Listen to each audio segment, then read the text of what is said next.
చేనేత వస్త్రాల పట్ల సీఎం చంద్రబాబు ప్రోత్సహించడంపై ప్రధాని నరేంద్ర మోదీ కితాబిచ్చారన్నారు ఎంపీ కలిశెట్టి అప్పలనాయుడు. ప్రపంచ చేనేత దినోత్సవం సందర్భంగా మోదీ చిత్రంతో తయారు చేసిన చేనేత వస్త్రాన్ని అందించినప్పుడే చేనేత కార్మికులకు న్యాయం జరుగుతుందని నమ్మారని మోదీ చెప్పినట్లు తెలిపారు. మంత్రి లోకేష్ ప్రతిపక్షంలో ఉన్నప్పుడు కూడా మంగళగిరి నియోజకవర్గంలో చేనేత కార్మికుల అభివృద్ధి కోసం పడిన కష్టాన్ని గుర్తు చేశారు.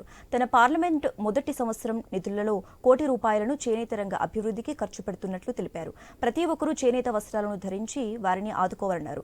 చేనేత కార్మికులకు అండగా నిలవాలని ఆయన కోరారు.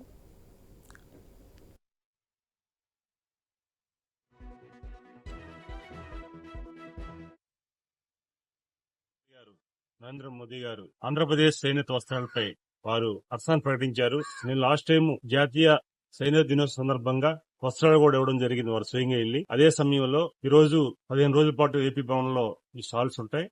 తెలుగు వారితో పాటు ఈ దీనిని అందరూ కూడా సందర్శించి విక్రయాలు చేయాలి.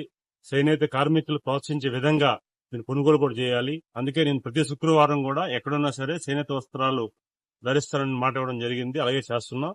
ఈ రోజు చేనేత వస్త్రాల మీద మనం అందరం కూడా గౌరవ ముఖ్యమంత్రి చంద్రబాబు నాయుడు గారు వారు ప్రత్యేక శ్రద్ధ తీసుకుని చెప్పారు. వారి సమక్షంలో నేను విజయనగరం పార్లమెంట్ పరిధిలో ₹1 కోటి ఎంపీ ల్యాడ్స్ నుంచి, ఎందుకంటే మంగళగిరి కాన్స్టిట్యూన్సీ లో వారు ఒక చేనేత కార్మికులందరూ కూడా వస్త్రాలు తయారు చేసే యంత్రాలను పెట్టి ఒకే షెడ్ ని ఏర్పాటు చేయడం జరిగింది. దానికి సంబంధించి నేను చేనేత వస్త్రాలకు సంబంధించిన మంత్రి గారికి కూడా వారికి కూడా ఒక లెటర్ కూడా రాయడం జరిగింది.